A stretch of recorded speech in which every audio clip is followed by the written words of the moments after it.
এখন আরেকটা নতুন অংশ আমরা একটু পড়ে ফেলার চেষ্টা করব। চলো তোমরা তোমাদের বইয়ের মধ্যে ফলিত জীববিজ্ঞান, তোমাদের বইয়ের মধ্যে থাকা প্রথম অধ্যায়ের 1.2.2 ফলিত জীববিজ্ঞান, এই অংশটা একটু ওপেন করবা। দেখো, এইখানে বলা হয়েছে কি, জীববিজ্ঞানের যে প্রায়োগিক বিষয়গুলো আছে এগুলা নিয়ে যেখানে ডিসকাস করা হয় সেটাই হচ্ছে ফলিত জীববিজ্ঞান, তাই না? তাহলে এখানে টোটাল কতগুলা শাখা রয়েছে? টোটাল এ থেকে শুরু করে কিউ পর্যন্ত এতগুলা শাখা হচ্ছে তুমি কোথায় পেয়ে যাবা? ফলিত জীববিজ্ঞানে পেয়ে যাবা। আমরা এক এক করে সবগুলো একটু শেখার চেষ্টা করব। চলো শুরু করা যাক। সবার প্রথমে রয়েছে জীবাশ্ম বিজ্ঞান, প্যালায়েন্টোলজি। এর মানে কি? এর মানে হচ্ছে তুমি যে মাটি খোদাই করে অনেক সময় বেশ কিছু ফসিল পাও, এই ফসিলগুলা এই ফসিলগুলা নিয়ে পড়াশোনাই হচ্ছে প্যালায়েন্টোলজি বা জীবাশ্ম বিজ্ঞান। বুঝতে পেরেছ? তাহলে জীবের বিবরণ যেখানে জানা যায়, কিন্তু জীবটা হতে হবে প্রাগৈতিহাসিক টাইমলাইনের। তাহলে প্রাগৈতিহাসিক টাইমলাইনের জীবের বিবরণ এবং জীবাশ্ম সম্পর্কিত যে বিজ্ঞান, এটাই হচ্ছে আমাদের ফলিত জীববিজ্ঞান। তো যেই ভদ্রলোকরা এই প্যালায়েন্টোলজি নিয়ে কাজ করেন তাদেরকে বলা হয় প্যালায়েন্টোলজিস্ট। বুঝতে পেরেছ? ওকে। আমরা পরে পাচ্ছি কি, জীব পরিসংখ্যান বিদ্যা, যেখানে জীব নিয়ে কাজ করা হয় এবং জীবগুলাকে স্ট্যাটিস্টিক্সের আন্ডারে আনা হয়। তাহলে দেখো, বায়ো মানে জীব এবং স্ট্যাটিস্টিক্স, স্ট্যাটিস্টিক্স যার বাংলা হচ্ছে পরিসংখ্যান। বায়ো স্ট্যাটিস্টিক্স বলতে জীব পরিসংখ্যান মিন করে। এখন জীব পরিসংখ্যানের বিষয়ক বিজ্ঞানটাই হচ্ছে আমাদের কি, ফলিত জীববিজ্ঞান। জীব পরিসংখ্যানে কি হয়? জীবগুলা নিয়ে আমরা হচ্ছে জ্ঞান আহরণ করি, কোথায় কতগুলা জীব আছে, কোন কাজে তাদেরকে ব্যবহার করা যেতে পারে, এইসব নিয়ে পড়াশোনা। ঠিক আছে? ফলিত জীববিজ্ঞানের আরেকটা অংশ হচ্ছে পরজীবী বিদ্যা। আচ্ছা, এখানে পরজীবী বিদ্যা কি? দেখো, পরজীবিতা, পরজীবী জীবের জীবন প্রণালী এবং এদের মধ্যে থাকা রোগ সম্পর্কিত বিজ্ঞান, এটাই হচ্ছে প্যারাসাইটোলজি বা পরজীবী। তাহলে এমন হতে পারে যে তোমার শরীরের মধ্যে অনেক সময় কি কৃমি দেখা যায় না? আমাদের শরীরে হঠাৎ করে কৃমি হয় না মিষ্টি জিনিস খেলে? তাহলে এই যে কৃমিটা একটা জীবের শরীরে আরেকটা জীব, এই অবস্থাটাকে বলা হয় পরজীবিতা। এবং পরজীবী সম্পর্কে আমরা যা কিছু জ্ঞান আহরণ করতে পারি তাই হচ্ছে প্যারাসাইটোলজি অথবা পরজীবী বিদ্যার আলোচ্য বিষয়। আশা করি বুঝতে পেরেছো। আমরা পরে পাচ্ছি কি, মৎস্য বিজ্ঞান, ফিশারিজ, মাছ নিয়ে কাজকর্ম। তার মানে মাছ, মাছের উৎপাদন, পাশাপাশি তুমি মৎস্য সম্পদের যে ব্যবস্থাপনা আছে এবং সংরক্ষণ আছে, এগুলা নিয়ে যেখানে পড়বা তাই হচ্ছে মৎস্য বিজ্ঞান। মাছ রিলেটেড যত পড়াশোনা আছে, যেই সায়েন্সটা আছে সেটাই হচ্ছে মৎস্য বিজ্ঞান। ইংরেজিতে এটাকে ফিশারিজ নামে ডাকা হয়। ঠিক আছে? কীটতত্ত্ব। কীট মানে হচ্ছে পোকামাকড়। পোকামাকড়কে ইংরেজিতে আমরা এন্টোমোলজি দিয়ে মনে রাখবো। তাহলে কীটতত্ত্ব হচ্ছে এন্টোমোলজি। এন্টোমো মানে হচ্ছে পোকামাকড় এবং লজি মানে হচ্ছে জ্ঞান, যেখানে পোকামাকড় নিয়ে জ্ঞান আহরণ করা হয়। তাহলে কীটপতঙ্গের যে জীবন আছে, উপকারিতা আছে অথবা অপকারিতা আছে, পাশাপাশি এরা কিন্তু আমাদের ক্ষয়ক্ষতি সাধন করতে পারে, তাই না? এগুলি নিয়ে কাজ এবং কিভাবে ক্ষয়ক্ষতি করলে এদেরকে দমন করবা, এগুলি নিয়ে পড়াশোনা যেখানে করা হয় তাদেরকে আমরা কি বলবো? এন্টোমোলজি বা কীটতত্ত্ব। ঠিক আছে? এখানে তুমি একটা দেখতেছো কি, মশা। তুমি জানো না যে মশা কি কাজ করে? মশা হচ্ছে মানুষের রক্ত খেয়ে ফেলে, তাই না? তাহলে ইনারা আমাদের জন্য ক্ষতিকর। এবং শুধু যে রক্ত খায় এমন না কিন্তু, ওরা কিন্তু রক্ত খাওয়ার পাশাপাশি অনেক ধরনের রোগ নিয়ে আসে। তাই বলা যেতে পারে এদের দ্বারা গঠিত ক্ষয়ক্ষতি দেখে আমরা এগুলাকে দমন করব। ব্যাস। পরে দেখো, অণুজীব বিজ্ঞান। ফলিত জীববিজ্ঞানের একটা অংশ কি? অণুজীব বিজ্ঞান। তার মানে যেখানে তুমি হচ্ছে অণুজীব, ভাইরাস নিয়ে পড়াশোনা করতেছো, অথবা ব্যাকটেরিয়া নিয়ে পড়াশোনা করতেছো, অথবা আণুবীক্ষণিক যেসব ছত্রাকগুলো আছে এগুলা নিয়ে পড়াশোনা করতেছো, এইটাকে আমরা বলবো হচ্ছে মাইক্রোবায়োলজি। তাহলে ভাইরাস যেগুলা সাইজে অনেক ছোট হয়, ভাইরাস, ব্যাকটেরিয়া এবং হচ্ছে আণুবীক্ষণিক যে ছত্রাক আছে তার মানে ফাঙ্গাস। তাহলে অণুজীব মানে খুবই ছোট। দেখো মাইক্রো মানে বোঝায় ছোট, মাইক্রো মানে কি বোঝায়? ছোট অণু আকারের, বায়োলজি মানে জীববিজ্ঞান। তার মানে খুবই ছোট স্কেলে যেসব জীবকে মাপা হয়। যেমন এদের কিন্তু সাইজ অনেক ছোট থাকে, তাই না? এই যে ব্যাকটেরিয়া ভাইরাস যেগুলো বলতেছো এগুলো কিন্তু অনেক সাইজ অনেক ছোট, এবং এদেরকে আমার অবশ্যই অবশ্যই মাইক্রোস্কোপ দিয়ে দেখা লাগবে। তাহলে মাইক্রোস্কোপ দিয়ে যাদের দেখা হয় এবং তাদের সম্পর্কিত বিজ্ঞানটাই হচ্ছে অণুজীব সম্পর্কিত বিজ্ঞানটাই হচ্ছে অণুজীব বিজ্ঞান। ঠিক আছে। পরে পাচ্ছ কি কৃষি বিজ্ঞান। তার মানে কৃষি রিলেটেড যেই বিজ্ঞান আছে, কিভাবে একটা ফসল হচ্ছে বড় হবে, এইটার গ্রোথের পেছনে কি কি জিনিসপত্র ডিপেন্ড করে, এইখানে তুমি কোন সারটা ব্যবহার করতে পারতা, কখন ইরিগেশন মানে পানি দিতে হবে, এগুলা নিয়ে পড়াশোনাই হচ্ছে আমাদের জীববিজ্ঞান, যাকে কৃষি বিজ্ঞান নামে ডাকা যায় এবং এগ্রিকালচার ইংরেজিতে বলা হয়। দেখো চিকিৎসা বিজ্ঞান, মেডিকেল সায়েন্স, তার মানে মানবদেহ নিয়ে, রোগ নিয়ে, চিকিৎসা নিয়ে যেখানে পড়ানো হবে এটাই হচ্ছে চিকিৎসা বিজ্ঞান। এর পাশাপাশি জিন প্রযুক্তি, ইংলিশ টার্মটা একটু শিখে রাখো, জেনেটিক ইঞ্জিনিয়ারিং। তাহলে যেখানে জিন প্রযুক্তি এর ব্যবহার দেখানো হয় তাকে আমরা বলবো কি? Genetic engineering.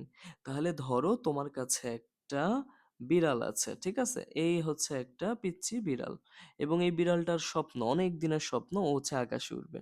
তুমি যদি এই বিড়ালটাকে পাখা দিয়ে দিতে পারো, ধরো যে এই যে আমাদের বিড়ালটা আছে, এই বিড়ালটাকে আমরা ব্যাটম্যান বিড়াল বানায় ফেললাম, এই যে একটা পাখা দিয়ে দিলাম। তোর শৈলে এই পাখাটা তুমি কিভাবে আনবা?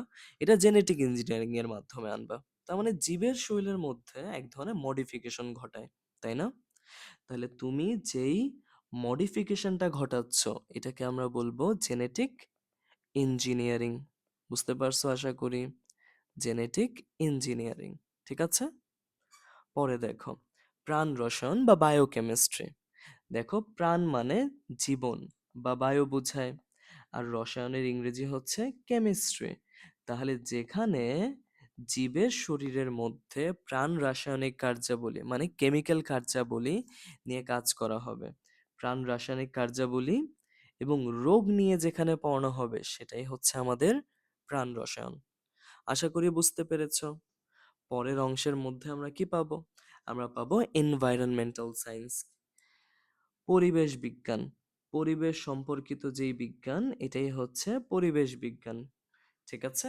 পরিবেশ তার মানে এনভায়রনমেন্ট রিলেটেড যত সায়েন্স আছে, এনভায়রনমেন্ট তার মানে একটা জীব পরিবেশের মধ্যে কোথায় থাকবে, এটার উপকারিতা অপকারিতা এগুলা নিয়ে যেখানে পড়ানো হবে সেগুলা। শুধু জীব না, গাছপালাও হতে পারে, ঠিক আছে? বা অন্য কোনো আহ ছোট আণুবীক্ষণিক জীবগুলাও কিন্তু এর মধ্যে পড়তে পারে। পরে দেখো সামুদ্রিক বিজ্ঞান, যেটা বলতেছিলাম যে ম্যারিন বায়োলজি। তার মানে এই যে মেরিন বায়োলজি, তার মানে সমুদ্রের মধ্যে আমরা নানান প্রজাতির গাছপালা দেখি, এই যে এরকম কিছু গাছপালা দেখি, তাই না? আবার কি আছে? এই যে পিচ্চি পিচ্চি মাছগুলা আছে। তার মানে এগুলার অবস্থান, এগুলা নিয়ে যেখানে পড়াশোনা করা হয় সেটাই হচ্ছে আমাদের সামুদ্রিক জীববিজ্ঞান বা ম্যারিন বায়োলজি। ঠিক আছে। ম্যারিন বলতে কি বোঝায়? ম্যারিন বলতে সামুদ্রিক বোঝায়, সামুদ্রিক বোঝায়। ঠিক আছে। তাহলে সামুদ্রিক জীব সম্পর্কিত বিজ্ঞানী হচ্ছে আমাদের কি? সামুদ্রিক জীববিজ্ঞান। পরে দেখো বনবিজ্ঞান, তার মানে কিভাবে তুমি গাছ লাগাবা বা কোনো এক জায়গায় বন কিভাবে তৈরি হবে। একটা বন অনেক সময় নষ্ট হয়ে যেতে পারে নানান কারণে, বনের কাঠ কাইটা ফেলছে, এই কারণে বন নষ্ট হতে পারে, তাই না? আমরা কিভাবে বনটাকে বাঁচাবো, বন নিয়ে যেখানে পড়ানো হবে, বন সম্পদের ব্যবস্থাপনা যেখানে পড়ানো হবে, এবং বনকে কিভাবে সংরক্ষণ করতে হবে যেখানে শেখানো হবে, সেটাই হচ্ছে আমাদের বনবিজ্ঞান। বুঝতে পেরেছো? ইংরেজিতে এটাকে কি বলা হয়? ফরেস্ট্রি। ইংরেজিতে এটাকে কি বলা হয়? ফরেস্ট্রি। তুমি এতক্ষণ পর্যন্ত যতগুলা ফলিত বায়োলজি পড়েছো সবগুলাই হচ্ছে মনে রাখবা ইউনিভার্সিটি, ইউনিভার্সিটি এর বিভিন্ন পড়ানো সাবজেক্ট। বুঝতে পারছো? যেমন ফরেস্ট্রি, আমাদের ভার্সিটিতে ফরেস্ট্রি নামে একটা সাবজেক্ট আছে, এটা পড়ানো হয়। পাশাপাশি আমাদের মেরিন বায়োলজি, এরকম সাবজেক্টও তুমি পেয়ে যাবা। এনভায়রনমেন্টাল সায়েন্স তুমি পেয়ে যাবা, বেশ কিছু ভার্সিটিতে এটা পড়ানো হয়। বায়োকেমিস্ট্রি এটাও আছে। জেনেটিক ইঞ্জিনিয়ারিং, এই সবগুলা হচ্ছে ভার্সিটির সাবজেক্টস। বুঝতে পেরেছো? পরে দেখো, আমরা জীব প্রযুক্তিতে যাব। তার মানে একটা জীব মানব এবং পরিবেশের কল্যাণে ওই জীবের ব্যবহারের করার প্রযুক্তি। তার মানে একটা জীব ভালো হবে নাকি খারাপ হবে, মানুষের কল্যাণে এবং হচ্ছে পরিবেশের কল্যাণে, যেখানে এগুলো নিয়ে ডিসকাস করা হয় সেটাই হচ্ছে আমাদের বায়ো টেকনোলজি। টেকনোলজি, তার মানে বায়ো বলতে বোঝাচ্ছে জীব এবং টেকনোলজি বলতে বোঝাচ্ছে প্রযুক্তি। তাহলে যেখানে জীব এবং প্রযুক্তি নিয়ে পড়ানো হচ্ছে এবং এদের মানব জীবনে, এই যে মানব জীবনে এবং পরিবেশে, পরিবেশের কল্যাণে কি কাজ করতেছে তারা সেইটা নিয়ে ডিসকাস করা হচ্ছে, এদেরকে আমরা বলবো হচ্ছে জীব প্রযুক্তি বা বায়োটেকনোলজি। বুঝতে পেরেছো? পরে দেখো, ফার্মেসি, ঔষধ নিয়ে পড়াশোনা, ঔষধ শিল্প নিয়ে পড়াশোনা এবং এটা প্রযুক্তি রিলেটেড জ্ঞান। তার মানে কিভাবে একটা ঔষধ বা মেডিসিন তৈরি করতে হয়, এই মেডিসিনটা শরীরের মধ্যে কোন ধরনের প্রভাব বিস্তার করবে এবং এইটা কি ইউজ করা উচিত কিনা, ইউজ করলেও তুমি কতটুকু ইউজ করবা, এটা নিয়ে পড়াশোনাই হচ্ছে আমাদের ফার্মেসি। তোমার একটা ভুল করো, অনেক সময় একটা খুবই কিউট ভুল করো। সেটা হচ্ছে, মনে করো যে আহ, দোকানে, যেসব দোকানে হচ্ছে ওষুধ বিক্রি করে সেটাই তো আমরা ফার্মেসি নামে চিনি, তাই না? তার মানে সেখানে যে লোকরা থাকে তারা হচ্ছে সবাই এক একজন ফার্মাসিস্ট। আসলে এরকম না। যে মেডিসিন তৈরি করে এবং মেডিসিনের প্রভাব, ইউজ, এগুলা নিয়ে পড়াশোনা করে, এদেরকে আমরা ফার্মেসির স্টুডেন্ট বলবো, ফার্মাসিস্ট বলবো আসলে। এই প্র্যাকটিসটা, ওষুধ বানানোর প্র্যাকটিসটা হচ্ছে ফার্মেসি। বুঝতে পেরেছো? তুমি বাসার মধ্যেও যদি কখনো ওষুধ বানাও তখন সেটাকেও আমরা ফার্মেসি প্র্যাকটিসের আন্ডারে ফেলবো আর কি। ঠিক আছে, আমরা পরে আসি চলো। বন্য প্রাণীবিদ্যা, ওয়াইল্ড লাইফ। বন্য প্রাণীবিদ্যা বা কি ওয়াইল্ড লাইফ, তার মানে বনে থাকা যেই প্রাণ আছে এটা নিয়ে পড়াশোনাই হচ্ছে ওয়াইল্ড লাইফ বিদ্যা, বন্য প্রাণীবিদ্যা। ঠিক আছে, এরপরে আমরা পাচ্ছি কি বায়ো ইনফরমেটিক্স।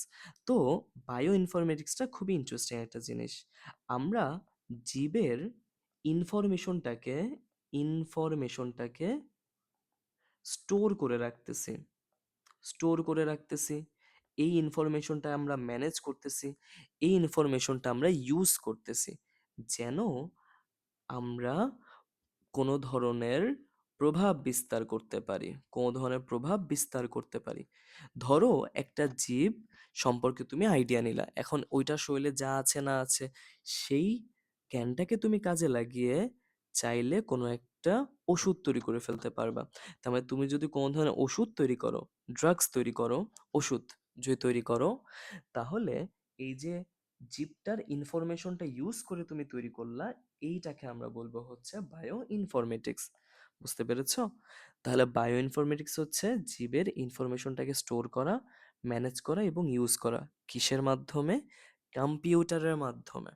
তাহলে দেখো, কম্পিউটার প্রযুক্তি নির্ভর জীববিজ্ঞানিক তথ্য, যেমন ক্যান্সারের বিশ্লেষণ বিষয়ক বিজ্ঞান। তার মানে যত ধরনের বায়োলজিক্যাল ইউসেস গুলো আছে জীব রিলেটেড, এইটা নিয়ে কাজকর্ম করাকে আমরা বলবো হচ্ছে বায়ো ইনফরমেটিক্স। ঠিক আছে, আমরা তাহলে এইখানে মোটামুটি ভাবে ফলিত জীববিজ্ঞানের সবগুলা অংশ নিয়ে পড়ে ফেলেছি। তোমরা এমসিকিউ আকারে এগুলাকে প্রতিনিয়ত হচ্ছে চর্চা করবা। ধন্যবাদ সবাইকে।